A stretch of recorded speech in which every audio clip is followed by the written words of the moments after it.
মাকে জীবন্ত কালী বলা হয়।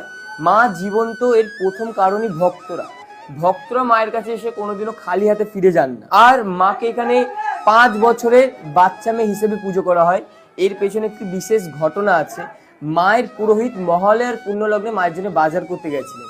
এবার বাজার করতে গিয়ে দেখছেন একটা ছোট্ট 5 বছরের বাচ্চা মেয়ে পুরো মা কালীর মতন সেজে সবার কাছে ভিক্ষা চাইছে। সবার কাছে ভিক্ষা চাইতে হুট করে আমাদের যে পুরোহিত বাজার করছিলেন তার কাছেও ভিক্ষা চায়। পুরোহিত তখন তাকে ধাক্কা মেরে ফেলে দেয়, ফেলে দিয়ে বলে যা কাজ করিয়ে খা। বাচ্চা মেয়েটিও তখন গা ঝাড়া দিয়ে বলে আমি যদি কাজই পেতাম তো তোর কাছে ভিক্ষা যেতে আসতাম। এই বলে বাচ্চা মেয়েটিও চলে যায়, আমাদের পুরোহিতও চলে যায়।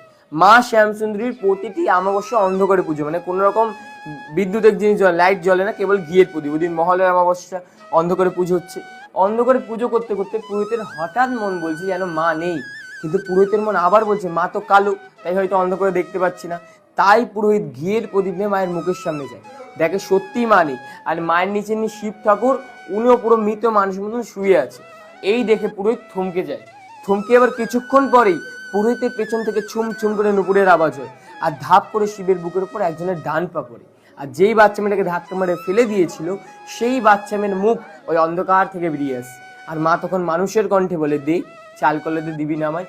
এই শুনে পুরোহিত অজ্ঞান হয়ে যায়। এবার অজ্ঞান অবস্থায় মা ওনার মনে মনে বোঝাচ্ছে আমি শুধু বড়লোকের মা নই রে, আমি গরিবেরও মা। তাই এবার থেকে যে কোনো ভক্ত এক মুঠো চাল আর একটি পাওয়া কলে দিয়ে মাকে পুজো দেয়, মা তাদের প্রতিটা মনের বাসনা পূর্ণ করেন। আর তখন থেকেই বলা হয় ওই 5 বছরের বাচ্চা মেয়েটি আজ পর্যন্ত শিব ঠাকুরের বুকের ওপর বিরাজমান।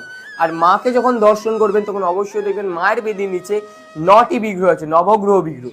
এই বিগ্রহ থাকার পেছনে একটি বিশেষ কারণ, আমাদের মানুষ জীবনে অনেক রকম দোষ হয়, মাঙ্গলিক কাজ ও গ্রহ জাতীয় দোষ কর্মফল অনুযায়ী।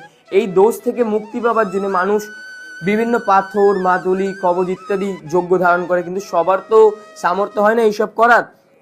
তাই মাকে যদি কোনো ভক্ত 28টি শনিবার কেবল দর্শন করে, যে কোনো গ্রহদোষ থেকে এমনি মুক্তি হয়। কোনো রকম পাথর, মাদুলি, কবচ ইত্যাদি কিছু লাগে না, কেবল মায়ের মুখমণ্ডল দর্শন করতে হয় 28টি শনিবার।